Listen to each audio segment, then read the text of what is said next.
নবী আমি হলাম এমন এক যুবক, আমি কাফন চুরি করে করে, আমি লাশের কাফন চুরি করে করে আমার জিন্দেগিটা চালাই। আমার জীবিকা নির্বাহের মাধ্যম হলো জ্যান্ত পরিপূর্ণ যখনই লাশটা কবর দেওয়া হয়, আমি ওই কবর খনন করে করে কবর থেকে লাশটাকে উলঙ্গ করে কাফন নিয়ে এসে মার্কেটে আমি বিক্রি করি, আর ওই টাকা দিয়ে আমি আমার জিন্দেগি চালাই। তবে আজ থেকে কয়েকদিন আগে যখন আমি এক কবরের মধ্যে প্রবেশ করে ফেললাম, ওই কবরের মধ্যে প্রবেশ করার পর আমি তাকায়া দেখলাম, যখন আমি ওই কবরের মধ্য থেকে কাফনটা চুরি করার জন্য লাশ থেকে কাফনটা খুলে ফেললাম, হুজুর আমি তাকায়া দেখি এক যুবতীর লাশ। আমি লাশটা দেখে আর নিজেকে ধরে রাখতে পারি নাই, শয়তানের প্ররোচনায় পড়ে গেলাম। এমন এক যুবতীর সাথে জেনা না করে আমি পারলাম না। হুজুর আমি কবরের মধ্যে কাফনটা পরিপূর্ণ খুলে ওই যুবতীর সাথে আমি জেনায় লিপ্ত হয়ে গেলাম। হুজুর এখানেই শেষ না, আমি জেনার কাজ শেষ করে করে এই কাফনটা নিয়া যখন আমি কবর থেকে উঠতে শুরু করলাম, তখনই গাইবি আওয়াজ আমার মনে হলো আমার ওই বোনটা আমাকে বলতেছে, এরে যুবক, কোন এলাকার তুই যুবক? বিন্দু মাত্র পরিমাণ ভয় কি তোর মাঝে নাই? আমার পরিবার আত্মীয় স্বজনেরা আমাকে এখানে রেখে গিয়েছে, কত সুন্দরভাবে গোসল দিয়া আমাকে পবিত্র, কত দামি কাফনের কাপড় দিয়া আমাকে এখানে রেখে গিয়েছে। কাল কিয়ামতের ময়দানে আমি সবার সাথে পবিত্র অবস্থায় উঠবো, এজন্যই রেখে গিয়েছে। ওরে যুবক, তুই আমার সাথে কেমন কাজটা করে ফেললি? এতগুলো লাশ, এই লাশের মাঝে তুই আমাকে অপবিত্র অবস্থায় রেখে রেখে কোথায় যাও? ওই যুবক ডাক দিয়া বলে, পয়গম্বর আমার গুনাহ এত বড়, আমি ওই কবর থেকে আসার পরে আমার মনে চিন্তা ঢুকে গেল, আমি আর কাফন চুরি করব না। ও পয়গম্বর, আমি আর কাফন চুরি করতে কবরে যাব না, কিন্তু আমার একটাই ভয়, আল্লাহ আমাকে মাফ করবে কি করবে না? নবী আমার বলেন, এর যুবক, তোমার গুনাহের পরিমাণ কি এত বড়? মানুষ কি এই পরিমাণ গুনাহ কি করতে পারে? যুবকের বুঝতে আর বাকি নাই, আল্লাহ মনে হয় মাফ করবে না। নবীর দরবার থেকে দৌড়াইয়া বিশাল এক পাহাড়ের চূড়ায় চলে যায়। পাহাড়ের চূড়ায় যাইয়া আমার মালিকের দরবারে শুধুমাত্র কান্না করে আর বলে, হে মালিক, সাহাবায়ে কেরাম সরায়া দিয়েছেন, নবীও আমাকে বলেছে বড় গুনাহ। ও আল্লাহ, তুমি তো আমাকে বানিয়েছো, তুমি যদি আমাকে মাফ না করো, আমাকে ক্ষমা করার মতো কেউ নাই। সাইয়্যিদুল ইস্তিগফারের মতো ওই বড় দোয়া যখন ওই যুবক করতে থাকে, আল্লাহুম্মা আনতা রাব্বি লা ইলাহা ইল্লা আনতা খলাকতানি ওয়া আনা আবদুক ওয়া আনা আলা আহাদিক ওয়া ওয়াদিকা মাস্তাতআতু আউযু বিকা মিন শাররি মা সানাতু আবুউ লাকা বিনি'মাতিকা আলাইয়া আবুউ যামবি বিযামবি ফাগফিরলি ফাইন্নাহু লা ইয়াগফিরুয যুনুবা ইল্লা আনতা। ওই যুবক শুধুমাত্র আল্লাহর দরবারে এই বলে কান্না করে, হে মালিক, আমি জানি আমার গুনাহের পরিমাণ অনেক বড়, তো আল্লাহ তুমি তো আমাকে সৃষ্টি করেছো, তুমি যদি মাফ না করো, আমার মাফ করার যার কোনো জায়গা নাই, আমাকে ক্ষমা করার মতো অ্যাবিলিটি কারো মাঝে নাই। ও আল্লাহ, তুমি তো তোমার বান্দাকে বানিয়েছো, ও আল্লাহ, তুমি তো তোমার বান্দাকে মাফ করে দিবা। 40 দিন ওই যুবক পাহাড়ে চূড়ায় দাঁড়ায় দাঁড়ায় কান্না করে। আল্লাহ দেখে কি দেখে না? আল্লাহ বলেন, ও জিবরাইল যা যা আমার নবীর কাছে গিয়া জানা দে, নবীকে 2টা প্রশ্ন করবি, 3বারের সময় ক্ষমার কথা জানা দিবে। জিবরাইলকে আল্লাহ তাআলা যখন আদেশ দিয়া দিল, জিবরাইল আমার নবীর কাছে এসে রহমাতুল লিল আলামিনকে 1 নম্বরে প্রশ্ন করে, পয়গম্বর আপনি বলেন এ বিশাল আসমান আর জমিন কে বানিয়েছে? নবী আমার বলেন, আসমান আর জমিন আল্লাহ বানিয়েছেন। আবার প্রশ্ন করেন, ও পয়গম্বর আসমান আর জমিনের উপরে নিচে সব জায়গায় যারা আছে এদের প্রত্যেকের রাজ্জাক কে? এদের প্রত্যেকের রিজিক দাতা কে? এই কথা বলার পরে নবী জবাব দিলেন, আমি সহ যারা এই দুনিয়াতে আছে সবার রিজিকের ব্যবস্থা আল্লাহ করেন। জিবরাইল বলেন, নবী আমার, যে আল্লাহ আসমান বানাইলেন জমিন বানাইলেন, যে আল্লাহ আসমান আর জমিনের নিচে উপরে আর আসমানের নিচে থাকা সব মানুষের চতুষ্পদ সব জন্তুর রিজিকের ব্যবস্থা যে মালিক করতে পারেন, ওই মালিক কি তার ওই বান্দাকে মাফ করতে পারে না? আপনি আপনার সাহাবীকে ওই যুবকের কাছে পাঠাইয়া দেন, আর যুবককে আল্লাহর পক্ষ থেকে ক্ষমার সুসংবাদ দিয়া দেন। এই কথা বলে জিবরাইল চলে যায়। নবী আমার এক সাহাবীকে পাঠায়, ওই সাহাবীকে বলেন, ও সাহাবী যাও যাও মুখ পাহাড়ের উপরে এক যুবক তাকায়া দেখবা মালিকের দরবারে কান্না করে, শুধুমাত্র গুনাহ মুক্ত জিন্দেগি পাওয়ার জন্য কান্না করে। সাহাবী যুবককে পরিপূর্ণ ধরে যখন নবীর সামনে আনলেন, নবী আমার বলে, এরে যুবক তুমি আল্লাহর দরবারে এমন কান্না করে আল্লাহকে এমন রাজি তুমি করে ফেলেছো। একটু আগে জিবরাইল আমার কাছে এসেছিল, জিবরাইল আসিয়া আমাকে 2টা প্রশ্ন করে জানায়া দিয়েছে, আমার রব তোমার জিন্দেগীর সব গুনাহ মাফ করে দিয়েছে। আল্লাহ পারে কি পারে না? বান্দা ওই যুবকের মতো গুনাহ তো আমি করি নাই, ওই যুবকের মতো এত বড় গুনাহ তো তুমি করো নাই। আল্লাহ যদি তাকে মাফ করতে পারে, আমাকে পারবে কি পারবে না? বলেন, আল্লাহ যদি তাকেও মাফ করে দিতে পারে, ওই আল্লাহ এখনো আছেন না নাই?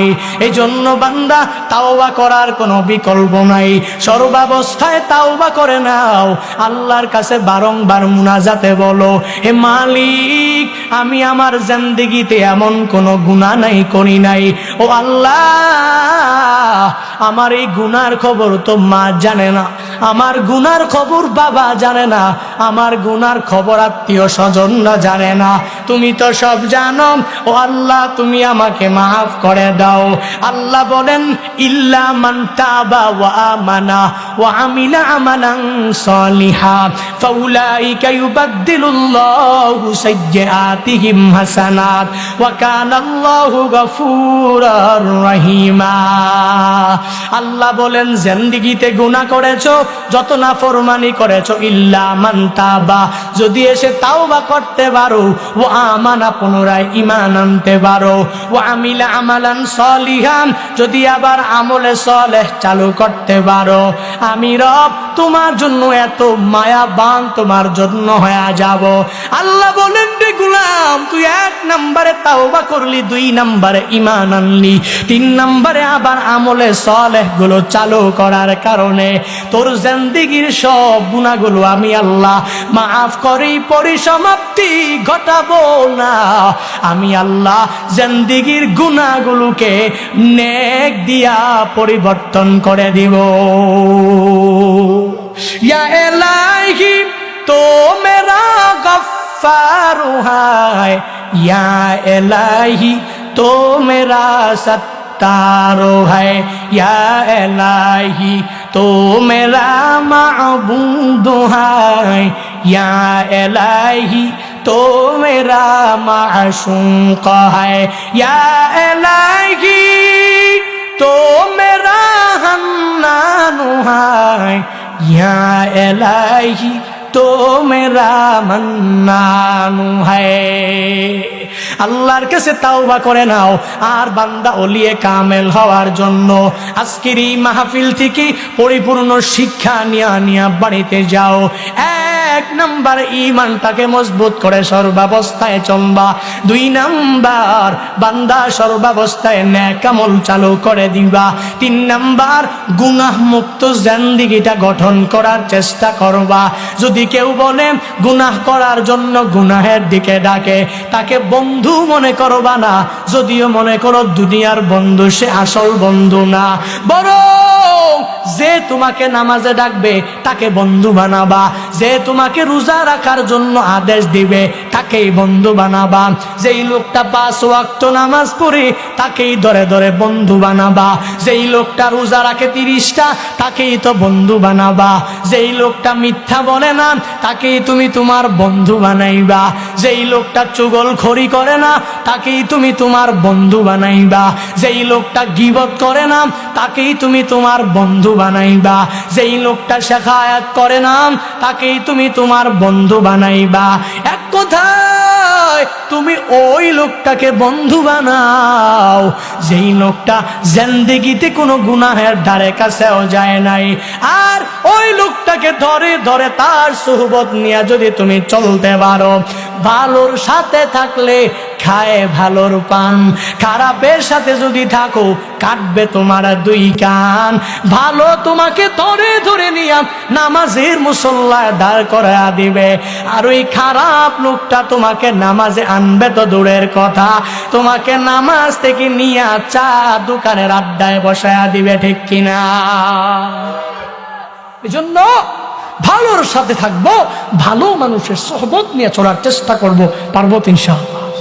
আল্লাহ তাআলা আমাদের প্রত্যেককে, বক্তা শ্রোতা সবাইকে তৌফিক দান করুন। আর জোরে পড়েন। রাগ করেছেন? কষ্ট পেয়েছেন? আপনি কি ওই যুবকের মতো এত বড় গুনাহ করেছেন? আমার মনে হয় না। এত বড় গুনাহ করার পরেও যদি আল্লাহ মাফ করে দিতে পারে, কোনো কিসসা নিজে বানায়া বলি নাই। তামবিহুল গাফিলিন একটা কিতাব আছে, ফকিহ আবুল্লাহ সমরকন্দি রাহিমাহুল্লাহু তাআলা এই তামবিহুল গাফিলিন লিখেছেন। এই তামবিহুল গাফিলিনের মধ্যেই এই ঘটনার সুন্দরভাবে উল্লেখ রয়েছে। বিশাল তাওবাকারীদের জন্য, গুনাহ কর্মেওয়ালা বান্দার জন্য বিশাল এক প্রতিদান হিসাবে এই ঘটনা। যদি শিক্ষা নিয়ে বাড়িতে যেতে পারি তো আমি মাওলার কাছে ফিরে যেতে পারবো। আমার কত বড় গুনাহ, তো আমার গুনার কাছে আল্লাহর রহমত অনেক অনেক বড়, রহমতের কাছে গুনাহটা অনেক ছোট। ঠিক কিনা? এই জন্য আল্লাহর কাছে তাওবা করি। আল্লাহ, আমরা ইতিপূর্বে রোজা রাখি নাই। আল্লাহ, আমরা ইতিপূর্বে নামাজ পড়ি নাই। আল্লাহ, ইতিপূর্বে নেক আমল করি নাই। সামনে যতদিন বেঁচে থাকবো আর নামাজ কাজা করব না। আল্লাহ, সামনে যতদিন বেঁচে থাকবো আর রোজা বাদ দিব না। আল্লাহ, সামনে যতদিন বেঁচে থাকবো আর জেনা করব না। আল্লাহ, সামনে যতদিন বেঁচে থাকবো আর কোনো সগীরা কাবিরা গুনাহের দিকে যাব না। আল্লাহ, সামনে বেঁচে থাকবো তো মিথ্যা বলার কোনো প্রয়োজন নাই। আল্লাহ, সামনে যতদিন বেঁচে থাকবো আমি গীবত করব না, শেখায়াত করব না, চুগলখড়ি করব না। পারবো তো ইনশাআল্লাহ? যুবক ভাইরা, পারবেন তো ইনশাআল্লাহ? আল্লাহ, এই ভাইদেরকে তুমি কবুল করে নাও। জোরে পড়েন। আজকে একটা ভিডিও দেখে আমার খুব ভালো লেগেছে। এই যে ঈদ গেল না, ঈদ উল ফিতরে মাঝে মাঝে কষ্ট লাগে। আমি প্রত্যেকটা যুবককে জান দিয়ে মহাব্বত করি, এবং প্রবাসে যাওয়ার পরেই সৌদি আরবের 15 দিনে আমার আশপাশে প্রবাসী অনেক যুবক ছিল। তা আমি একদিন প্রশ্ন করলাম, বয়স এত কম তোমার? সে বাইতুল্লাহর পাশে এক ফন্দক এসে ডিউটি করে, এক হোটেলে সে ডিউটি করে, 10 ঘন্টা ডিউটি দাস। তা তাকে বললাম, তুমি এত ছোট মানুষ, অনেক ছোট, প্রবাসে থাকে, বিবাড়িয়াতে বাড়ি। আমার কথা যখন শুনছে দৌড়ে আসছে। আমার ফন্দক সার্চ করে অনেক কষ্ট করে পেজ থেকে নাম্বার টাম্বার নিয়ে দেখা করো, বড় শখ। তো একদিন অনেকগুলো যুবক হয়ে গেল। আমি বললাম, কারণ কি এত যুবক সামনে কেন? আমার মুরব্বী টুরব্বী কেউ নাই, বয়স্ক টয়স্ক আমার থেকে বড় আর কেউ নাই, সব সমবয়সী হলে কেমনে হবে? হুজুর, প্রবাসে এমন কোন যুবক নাই আপনার বয়ান শুনে। আলহামদুলিল্লাহ, প্রবাসের প্রত্যেকটা যুবক আপনার জন্য বড় পাগল। এরা অনেক বয়ান শুনে, আপনার অনেক বয়ান শুনে। এবং আমিও খেয়াল করেছি, মসজিদে নববীতে আমি নবী রওজায় সালাম দিব, এমন অবস্থায় ওই জায়গায় গিয়ে দেখি বিশাল এক যুবকদের টিম। কোথেকে আসছো? হুজুর, রিয়াদ থেকে আসছি। তো বাড়ি কোথায়? হুজুর, বিবাড়িয়া। বিবারিয়াতে বাড়ি, এরা অনেকগুলো যুবক একসাথে রিয়াদ থাকে। তো এখানে নবীজি রওজায় সালাম দেওয়ার জন্য এসেছে, সব একসাথে দেখা করছে। তো যুবকদেরকে একসাথে নিয়ে জিজ্ঞেস করলাম কারণ কি? বলে আপনাকে তো অনেক ভালোবাসে। কারণ কি? আপনি তো আমাদের মতো বয়স, কিছু কিছু কথা বলেন আমলের কথা, এগুলো শুনে শুনে কিছু আমল করার চেষ্টা করি। ও এখনো আমার দেখাইলো আমাকে ইউটিউবে, দেখেন আপনার প্রত্যেকটা বয়ান ডাউনলোড করা। নিজে অনেক উৎসাহ পেলাম যে এই যুবকদের জন্য আমার এই কথাগুলো চির অম্লান হয়ে থাকবে। আমি থাকবো না আমার এই আমলের কথা যুবক শুনে শুনে আমল করবে। আমি থাকবো না আমার এই বয়সী এক যুবকের কথা শুনে আরেকটা যুবক বয়সী সে পরিপূর্ণ নামাজের দিকে যাওয়ার জন্য উদ্বুদ্ধ হবে, নিজের মধ্যে উৎসাহ উদ্দীপনা সৃষ্টি হবে। হায় হায়, এর থেকে বড় কামালিয়াত আর কি আছে? এজন্য তো বলি, আজকে বিষয়টা দেখে খুব খারাপ লাগলো। আমাদের এলাকায়ও এরকম অনেক ঘটনা ঘটে। ঈদের দিনে অনেকে ওই যে পিক আপ নিয়ে 2-3টা ডেক্সেট বক্স টক্স নিয়ে যত ডিজে গান বাজায় আর সে ঈদ উদযাপন আছে না নাই? কিন্তু ভালো লাগার বিষয় হলো ভিডিওটা দেখার পরে খুব ভালো লাগছে আমার। যুবক মানুষ, মুসলমানদের যুবক, এলাকার ধর্মপ্রাণ কিছু মুসলমান থাকে না, যাদের ইসলামের প্রতি যাদের নিবেদিত প্রাণ, ইসলামকে মহব্বত করে, দেখলাম যে কয়েকজন ধৈরা বাঁশ নিয়ে এমন পিঠা নাম পিক আপ থেকে নাম, এখানে অনেকে সোশ্যাল মিডিয়ায় ভিডিওটা দেখেছে, খুব ভালো লেগেছে আমার। সাবধান, শুধু ঈদ না, আপনার যে কোনো অনুষ্ঠানে আপনি কেন গান বাদ্য কিংবা কেন আপনি এই 2-3টা এই ডেক্স ম্যাক্স নিয়ে বাজাতে হবে কেন? এত বেশি মন চায় তো হোলি টিউনের গান অভাব নাই, বাজান। এত বাজাইতে মন চায়, ইসলামের সঙ্গীত অভাব নাই, বাজান। আপনি পয়সা পয়সা বাজান, শুনেন। কিন্তু কেন KGF এর গান বাজাতে হবে? কেন আপনার বিভিন্ন অশ্লীল গানগুলো শুনতে হবে কেন? আপনি কি মনে করেছেন আপনি এভাবেই ভেসে ভেসে চলে আসতেন এখানে? না, আপনার ব্যাকগ্রাউন্ডে আপনার বাবা একজন মুসলমান ছিল, ব্যাকগ্রাউন্ডে মা মুসলমান, ব্যাকগ্রাউন্ডে ইসলাম আছে, ব্যাকগ্রাউন্ডে কোরআন আছে, কিতাব আছে, হাদিস আছে। এই জন্য যেটা মন চায় এটা হিন্দুরা করে, খ্রিস্টানরা করে, বৌদ্ধরা করে, এদের যা মন চায় তাই করে। তো আমি তো মুসলমান, আমি কেন করবো? এরা যা মন চায় তাই করবে, তো আমিও যদি যা মন চাই তাই করি, তো এদের মধ্যে আর আমার মাঝে কোনো পার্থক্য রইল? কথা বলেন না কেন? না, আমি তো যুবক, আমি কি ইয়া শাবাব আল মুসলিম, আমি একজন মুসলমানের যুবক। আমার মতো ছিল আবু বকর, আমার মতো ছিল ওমর, আমার মতো ছিল মুআজ, মাস, এরা ছিল। আমি এদের মতো হব, এদেরকে আমার অনুকরণীয় আদর্শ বানাবো, সাহাবায়ে কেরামকে আমি নিজের ফলোয়ার বানাবো, তাদের ফলোয়ার আমি হয়ে থাকবো, এদেরকে পরিপূর্ণ তাবে বানাবো। এজন্য আল্লাহ তাআলা আমাদের প্রত্যেককে বুঝার মানার তৌফিক দান করুন। কোনো সময় বিয়ে টিয়ে যা হবে, অনুষ্ঠান যা হবে, ডেক্সের বাজানো যাবে। বিয়ের প্রথম দিনে যদি আপনি ডেক্স ডুক্স বাজায়া, ডিজে গান বাজায়া, এখন তো আবার হালাল ডিজে গান বের হয়েছে। হালাল ডিজে গান কোনটা? ও মুর্শিদ, হ্যাঁ আছে না, কি যেন একটা আছে না, এটা পুরো হালাল ডিজে গান বলে। এটা আল্লাহ মাফ করুন, সকলে পড়িয়া আমি কিছুই বাজানো যাবে না। আপনি যা বাজান, বেশি ভালো না লাগলে ইসলামী সঙ্গীত বাজান। নিজের বিয়ের আর দাম্পত্য জীবনটা সুখময় করতে চান? তা আমি তো বলি আপনি অন্য কিছু করা লাগবে না, শুধুমাত্র সুন্নাহ অনুযায়ী বিবাহটা করেন যুবক ভাইরা, আর কিচ্ছু লাগবে না। আমি তো এক অবিবাহিত পারসন, তো যখন আমি বিবাহ করবো ইনশাআল্লাহ নিয়ত করেছি সুন্নাহ অনুযায়ী প্রত্যেকটা কাজ করব। দেখেন আমার সামনে এই যে মাহবুব ভিডিও করে, এত ভালো মানুষ, আমাকে বলেছে, ওয়াদা দিয়েছে যে হুজুর আমি বিবাহ করব, একদম বিলকুল পুরা যা আছে সব সুন্নাহ। ওই দিন আমাকে বলতেছে সুন্নতি কোনো ড্রেস আছে কিনা আমাকে বল। এভাবে প্রত্যেকটা মুসলমানের যুবক যখন বিবাহ করবে তো তার দাম্পত্য জীবন সুখময় হবে। আর ওই ঘর থেকে যখনই একটা ছেলে আসবে, মেয়ে আসবে, তো ওটা মিজানুর রহমান আজহারির মতো হবে, ওটা হাফিজুর রহমান সিদ্দিকীর মতো হবে, ওইটা আশরাফ আলী থানবীর মতো হবে, ওটা বড় বড় স্কলারদের মতো হবে। যদি তুমি এইরকম না করে শুরুতেই যদি ঝামেলা দিয়ে শুরু করো তো লা ফায়দা ফিহি, ওই ঘর থেকে সালমান শাহ আসবে, ওই বেয়াদব দিঘি কি যেন একটা আছে না, ওইটার মতো আসবে, বেয়াদব সানি লিওনের মতো আসবে, বেয়াদব পরিমণির মতো আসবে, ঠিক কিনা? সাবধান, সাবধান প্রিয় ভাইরা।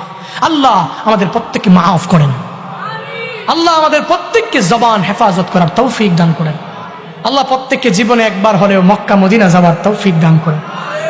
যারা গিয়েছেন বারংবার বারংবার যাওয়ার তৌফিক দান করেন। আমরা যারা খুব করে বারংবার নিয়ত করেছি, আল্লাহ আপনি কবুল করেন। সবাই বলেন না আমিন, বলেন না। যদি কবুল হয়ে যেত হয়ে গেল আলহামদুলিল্লাহ। আল্লাহ জীবনে একবার হলেও দিদার যদি নসিব না হয়, মদিনায় নবী রওজার সামনে গিয়া সালাত সালাম পৌঁছানোর তৌফিক প্রত্যেকটা বাংলাদেশি, গরিব থেকে নিয়ে ধনী, প্রত্যেকটা মুসলমানকে তুমি তৌফিক দিও। বাইতুল্লাহ মাতাফে দাঁড়িয়ে রবের দিকে তাকিয়ে এই দোয়াই করেছিলাম, আল্লাহ বাংলাদেশের মানুষ এই বাইতুল্লাহর জন্য অনেক পাগল। হায় হায় কি এক জাদু এখানে মিশে আছে, কি এক রওজা, এই রওজায় কি জাদু মিশে আছে। হায় হায় মানুষ পাগল হয়ে যায়। এখন তো করোনা, হাজরে আসওয়াদে চুমু দেওয়া যায় না। ভিডিও ক্লিপগুলো দেখলে মাঝে মাঝে চোখের অজান্তেই পানি ঝরে, যে আমিও তো এক হাজি, আমিও তো এই হাজরে আসওয়াদে নিজের ঠোঁটে চুমু দিতে পারিনি। হায় হায় আমার ভাগ্যে হয়নি, কারণ করোনার কারণে তো বিশাল এক ডিস্টেন্স, অনেক দূর থেকে বিসমিল্লাহি আল্লাহু আকবার, জাস্ট এতটুকুই। আমরা দোয়া করি, আল্লাহ করোনা যা কিছু আছে মহামারী, তাদের অন্তরে যা কিছু ঢুকছে এই অন্তর থেকে সব কিছু পরিষ্কার আপনি করে দেন। পড়ে না আমিন। বাইতুল্লাহ, এখানে করোনা আসবে কোথেকে? হায় হায় না, কোশ্চেন কারো এখানে আসবে না, কারণ এটা ঘর কার? এই ঘরটা তো যেখানে যে যাবে ওখানে নিরাপদ অবস্থায় থাকবে, অসুস্থ হবে তো দূরের কথা, ঠিক কিনা? বুড়া মানুষ হাঁটতে পারে না, এহরাম পড়তে পারে না, আরেকজনে পড়ায় দিচ্ছে। বাংলাদেশ থেকে তো এহরাম পড়া লাগে, এয়ারপোর্ট থেকে এহরাম পড়া। মাইন্ড করতেছেন আপনারা? রাগ করতেছেন? আমি আবেগ ধরে রাখতে পারি না, আসলে কি করবো, শুধু ভাসে চোখে আমার, কি এক জায়গায় গেলাম রে। হায় হা, বুড়া মানুষ হাঁটতে পারে না, এহরাম পরে দিছে আরেকজনে, এহরাম পরে উঠছে বিমানে। বিমানে হায় হায় অসুস্থ অসুস্থ একজন লোক, কে সে? ওই যে লোক এত অসুস্থ, বিমান পুরো চিন্তিত যে এই লোক তো যদি মারা যায়। কয়েকবার মাইক দিয়ে এলাম হয়েছে যে এই লোককে, এই লোককে, এই লোকের কেফেলায় কে আছেন না আছেন, উনি খুব অসুস্থ, মনে হয় মারা যাবে। হায় হায় কি এক হালাত। এই অসুস্থ লোকটা বিমান থেকে নামার পরে জেদ্দাতে গেছে, জেদ্দা থেকে নামার পরে বাসে উঠছে, বাসে উঠে বাক্কায় গিয়েছে। হায় হায় আমি দেখলাম এই লোক টকবকে যুবকের মতো তাওয়াফ করছে। এটাই খেলা, এটা বাইতুল্লাহ, এটা মক্কা, এটা পবিত্র শহর। যে যাবে ওখানে অনেক অসুস্থতা নিয়ে যাবে, সুস্থ বানিয়ে দিবেন কে? আমি আমার পার্সোনাল একটা বলি, আমার ব্যক্তিগত একটা কথা, আমি বিভিন্ন বাড়িতে খানা খাওয়ার কারণে গ্যাস্ট্রিকের প্রবলেম করে, স্বাভাবিকভাবেই খানা না খাইলে মানুষ রাগ করে। এই যুবক ঘড়ি দেখতেছে, অনেক রাত হয়ে গেছে যুবক না, হ্যাঁ ঘড়ি দেখতেছে মনে হয়, ইয়া আল্লাহ রাত হয় নাই, কিসের রাত, কত রাত গেছে গা, এমনি গাইটা কইটা, ঠিক কিনা? ও আচ্ছা, ফজরের দিকে খেয়াল রাখতাম। ইনশাআল্লাহ সবাই ফজর পড়বে তো, ইনশাআল্লাহ পড়বেন তো ইনশাআল্লাহ। আচ্ছা আমি সব ওয়াদা করে নিব ইনশাআল্লাহ। শেষ করে দিই এই ঘটনা বলে, আমার ব্যক্তিগত একটা ঘটনা। সেটা হলো আমি গ্যাস্ট্রিকের ওষুধ প্যান্টোনিক্সের একটা পাতা, এটা আমার কাছে সবসময় থাকেই, সবসময় থাকে, প্রতিদিন একটা দুইটা খাওয়াই লাগে প্রোগ্রামের সময়। 1 তারিখ 1 এপ্রিল ছিল আমার লাস্ট প্রোগ্রাম, মানে পরের দিন রমজান, ওটাই ছিল আমার লাস্ট প্রোগ্রাম বাংলাদেশে। কি হলো, আমি 1 তারিখেও গ্যাস্ট্রিকের ওষুধ 2টা খাইলাম একদিনে। কিন্তু মালিকের কুদরতের কি কারিশমা, আল্লাহু আকবার। আমি প্যান্টোনিক্সের 2টা পাতা নিলাম, আমার লাগে না, আমার লাগবে, ওখানে গেলে এগুলো পাইতে খুব দুষ্কর, পাওয়া যায় না। আমি এই প্যান্টোনিক্সের পাতা নিয়ে 15 দিন পর্যন্ত মক্কা মদিনায় থাকলাম। গ্যাস্ট্রিক কি, গ্যাস্ট্রিকের ঔষধ কি, ওটা আমি ভুলে গিয়েছিলাম। এই জিনিসটা খুব অন্তর নাড়া দিয়েছে আমার। হাই হাই, এ কেমন জায়গা, কেমন জায়গা এটা। যদি বলেন যে হুজুর না ওরা তো খুব ফ্রেশ খাবার খায়, এজন্য হয়তো না। আমার সাথে আর কয়েকজন, ওনাদের আগেও যেরকম ছিল এখনো প্রায় একটু একটু গ্যাস্ট্রিক আছে, সে মাঝে মাঝে খাইতো 2-3 দিন পর একটা একটা। কিন্তু আল্লাহর কি কুদরতের কারিশমা, এই বান্দা 15 দিন যে ডেলি একটা করে খায়, 15 দিন গ্যাস্ট্রিক কি সে ভুলেই গেছে। এটাই রবের খেলা, এটা মক্কা। ওখানে আপনি যাবেন তবে সুস্থ হয়ে যাবেন। ওখানে আপনি যাবেন তো মনে হবে রহমত সরাসরি আসমান থেকে নাজিল হচ্ছে। আলহামদুলিল্লাহি রাব্বিল আলামিন والصلاة والسلام على سيد الأنبياء والمرسلين وعلى آله وأصحابه أجمعين يا أرحم الراحمين يا أرحم الراحمين يا أرحم الراحمين اللهم اجعلني صبورا واجعلني شكورا واجعلني في عيني صغيرا وفي أعين الناس كبيرا اللهم اجعلنا من المستجابين للدعوات اللهم إنا نعوذ بك من زوال نعمتك اللهم إنا نسألك الجنة ونعوذ بك من النار اللهم إنا نعوذ بك من زوال نعمتك وتحول عافيتك وفجاءة نقمتك وجميع سخطك يا رب العالمين ربنا ظلمنا أنفسنا وإن لم تغفر لنا وترحمنا لنكونن من الخاسرين ربنا آتنا في الدنيا حسنة وفي الآخرة حسنة وقنا عذاب النار ربنا لا تؤاخذنا إن نسينا أو أخطأنا ربنا ولا تحمل علينا إصرا كما حملته على الذين من قبلنا ربنا ولا تحملنا ما لا طاقة لنا به واعف عنا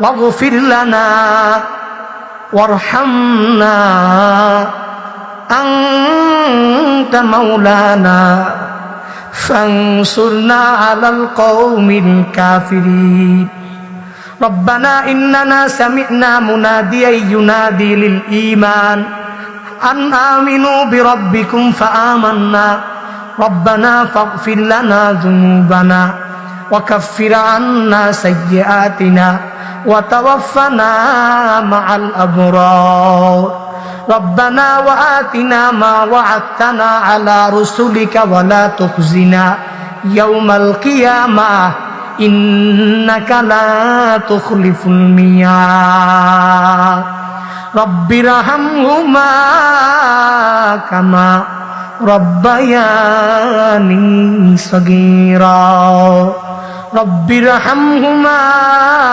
كما ربياني صغيرا ওরে দয়ার মালিক কুদরতের নজর দিয়া তাকায়া দেখেন রে আল্লাহ হায় আল্লাহ এই ময়দানে আপনার কত আশিকিন বান্দা হাজির আপনার কত জাকিরিন শাকিরিন মুসল্লুন বান্দা হাজির হায় আল্লাহ আপনার এই বান্দাদেরকে নিয়ে আমি গুনাহগার আমার মতো গুনাহগার কেউ নাই আয় আল্লাহ জিন্দেগির রাশি রাশি পাহাড় পরিমাণ গুনাহ নিয়ে আপনার এই বান্দাগুলোকে নিয়ে গভীর রাত আপনার দরওয়াজায় ফিরে আসলো ও আল্লাহ জিন্দেগিতে এমন গুনাহ করেছি যেই গুনার খবর মা যাবে না যেই গুনার খবর বাবা জানে না যেই গুনার খবর আত্মীয় স্বজনরা কেউ জানে না আয় আল্লাহ আপনি তো সব জানেন আয় আল্লাহ আপনার দরওয়াজায় আমরা সবাই ফিরে আসলাম জিন্দেগির সব গুনাহগুলো মাফ করে দেন আল্লাহ ওরে দয়ার মালিক এই ময়দানে 3 শ্রেণীর লোক নিয়ে তোমার দরওয়াজায় হাত বাড়াইলা কারো জনম দুঃখিনী মা নাই কারো আব্বা দুনিয়ায় বেঁচে আছে রে আল্লাহ কারো আব্বা নাই আম্মা দুনিয়ায় বেঁচে আছে রে আল্লাহ কেউ এরকম এতিম মাও নাই বাবাও না আয় আল্লাহ যাদের মা নাই, মার কবর তুমি জান্নাতের বাগান বানাও। ও আল্লাহ যাদের বাবা নাই, বাবার কবর তুমি জান্নাতের বাগান বানাও। ও আল্লাহ মাহারা কত এতিমের দল এই গভীর রাতে চোখের পানি ফালায় আমার জন্য কান্না করে। ও আল্লাহ এই গভীর রাতে বাবা হারা সন্তানেরা কান্না করে। আয় আল্লাহ নিজের মার জন্য, বাবার জন্য, আয় আল্লাহ এই কান্নার পানিগুলো আপনি ফিরাইয়া দিয়েন না রে আল্লাহ।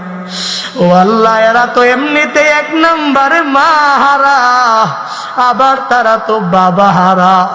আবার তুমি যদি ফিরাইয়া দাও, আয় আল্লাহ যাওয়ার মতো আর জায়গা নাই। আয় আল্লাহ তোমার দরওয়াজা ছাড়া আর কারো দরওয়াজা নাই। আয় আল্লাহ মাহারা সন্তানদেরকে পরিপূর্ণ ধৈর্য শক্তি দাও। আয় আল্লাহ মার কবর জান্নাতের বাগান বানাও। বাবাহারা সন্তানদেরকে ধৈর্য শক্তি দাও। আয় আল্লাহ বাবার কবর জান্নাতের বাগান বানায় দাও। আমাদের যাদের আব্বা আম্মা বেঁচে আছেন, মা বাবার দোয়া নিয়ে চলার তৌফিক দান করুন। আয় আল্লাহ মা বাবার চেহারার দিকে তাকায়া কবুলিয়াত হজ উমরা কামাই করার তৌফিক দাও। আয় আল্লাহ মা বাবার হায়াতে বরকত বাড়ায়া দাও। আয় আল্লাহ মা বাবাকে আরো অনেক দিন মা বাবা বলে বলে পরাণ ঠান্ডা করার তৌফিক দাও। ওরে দয়ার রব, জীবনে একবার হলেও মক্কা মদিনা যাওয়ার তৌফিক দাও। যারা যেতে পারে নাই বারবার যাওয়ার তৌফিক দান করু। আয় আল্লাহ কুদরতি খাজানা থেকে তুমি দিয়া দাও। আয় আল্লাহ মক্কা মুকাররমা মদিনা মুনাওয়ারা না দেখাইয়া আজকের একটা শ্রোতাকে ও মৃত্যু দিও না রে আল্লাহ। ওরে দয়ার মালিক, আজকের এই মসজিদের উদ্যোগের মাহফিলের আজকের এই মসজিদ তুমি কবুল করে নাও।